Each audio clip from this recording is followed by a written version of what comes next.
विद्यार्थियों, आज का हमारा अध्याय है धर्म सुधार आंदोलन के प्रारंभ होने के क्या कारण थे। तो कारणों में हम पहला कारण हमने पढ़ा पुनर्जागरण का प्रभाव। दूसरा हम कर रहे हैं धार्मिक कारण, यानी धार्मिक कारण कौन कौन से थे पुनर्जागरण के प्रारंभ होने के। उनमें 10वां जो कारण है वह है चर्च की आंतरिक दुर्बलताएं, यानी चर्च में अनेक बुराइयां थी। पादरी अनैतिक और भ्रष्ट थे। चर्च बुराइयों का केंद्र बने हुए थे। इस प्रकार चर्च की आंतरिक दुर्बलताओं ने भी धर्म सुधार आंदोलन का मार्ग खोल दिया। यानी जो चर्च का जो संगठन था उसमें अनेक प्रकार की आंतरिक बुराइयां विद्यमान हो गई, जिन्होंने धर्म सुधार आंदोलन को प्रारंभ करने के लिए प्रोत्साहित किया। अगला है चर्च द्वारा जनता का आर्थिक शोषण। चर्च सामंती व्यवस्था और प्राचीन रूढ़ियों का समर्थक था। चर्च के अधिकारी जनता का शोषण करते थे। पोप जनता से अनेक प्रकार के कर वसूलता था। यानी चर्च जो आर्थिक गतिविधियों का केंद्र बन गया, जनता से कर वसूलना और अनैतिक और भ्रष्ट जीवन व्यतीत करना। इसके कारण चर्च के प्रति चर्च के द्वारा जो आर्थिक शोषण जनता का किया जा रहा था उससे जनमानस में असंतोष पनपा। इस प्रकार धर्म सुधार आंदोलन प्रारंभ होने के ये धर्म सुधार आंदोलन था। उसके प्रारंभ होने के ये हम धार्मिक कारण पढ़ चुके हैं। तो धार्मिक कारणों के अलावा अब हम कर रहे हैं, तो धार्मिक कारण थे। धार्मिक कारणों के अलावा अब हम कर रहे हैं राजनीतिक कारण। राजनीतिक कारणों में हम पहला कर रहे हैं पोप का राजनीतिक कार्यों में हस्तक्षेप। पोप का राजनीतिक कार्यों में हस्तक्षेप। तो पोप का धार्मिक क्षेत्र में ही नहीं बल्कि राजनीतिक क्षेत्र में भी अत्यधिक प्रभाव था।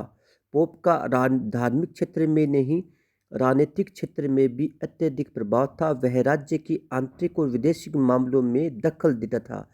तो जो धर्म सुधार आंदोलन था उसका हमने पहले कारण किया प्रारंभ होने का, पुनर्जागरण का प्रभाव। उसके बाद में किए धार्मिक कारण। अब धार्मिक कारणों के अलावा अब राजनीतिक कारण कौन कौन से हैं जिन्होंने पुनर्जागरण को प्रारंभ होने के लिए उत्तरदायी ठहराए, या क्या कारण थे। राजनीतिक कारणों में पहला है पोप का राजनीतिक कार्यों में हस्तक्षेप। तो पोप राज्य के आंतरिक और विदेशी मामलों में हस्तक्षेप करना प्रारंभ कर दिया। इसके कारण जनता में भारी असंतोष था। अब राजनीतिक कारणों में दूसरा है राजाओं की महत्वाकांक्षा। पुनर्जागरण के कारण यूरोप के राजाओं की शक्ति में वृद्धि हुई। अब यूरोप के शासक पोप के प्रभाव से मुक्त होकर स्वतंत्र रूप से शासन करना चाहते थे। इसलिए जो राजा थे वो पुनर्जागरण के कारण उनकी शक्ति में वृद्धि हुई। इसके कारण वो चर्च के प्रभाव से पूर्णतः स्वतंत्र होकर कार्य करना चाहते थे। अगला है चर्च के न्यायालय। चर्च ने अपने अलग अलग न्यायालय बना रखे थे। चर्च के न्यायालयों पर राजाओं का कोई नियंत्रण नहीं था। यानी जो चर्च के जो न्यायालय थे उस पर राजाओं का नियंत्रण न होना एक राजनीतिक कारण था। तो इस प्रकार हम ये देखते हैं कि जो चर्च की राज्य से अलग प्रकार की सत्ता चलती थी जिस पर राजा का नियंत्रण नहीं था। तो इन व्यवस्थाओं के कारण असंतोष था। तो आज हम पढ़ रहे हैं, आज हमने आज पॉइंट किए हैं। धार्मिक कारणों में हमने किया है चर्च की आंतरिक दुर्बलता, यानी चर्च आंतरिक रूप से दुर्बल हो चुका था। उसके पादरी भ्रष्ट जीवन व्यतीत कर रहे थे और जनता से अनेक प्रकार के कर वसूलते थे। तो और दूसरा हमने पॉइंट किया चर्च द्वारा जनता का आर्थिक शोषण, यानी चर्च जनता का आर्थिक शोषण करता था। अब हम कर रहे हैं राजनीतिक कारण। राजनीतिक कारणों में है पोप का राजनीतिक कार्यों में हस्तक्षेप, यानी पोप राजनीतिक कार्यों में राज्य के आंतरिक और बाह्य कार्यों में हस्तक्षेप करता था, जिसके कारण राजा असंतुष्ट या शासक असंतुष्ट थे। अब राजाओं की महत्वाकांक्षा।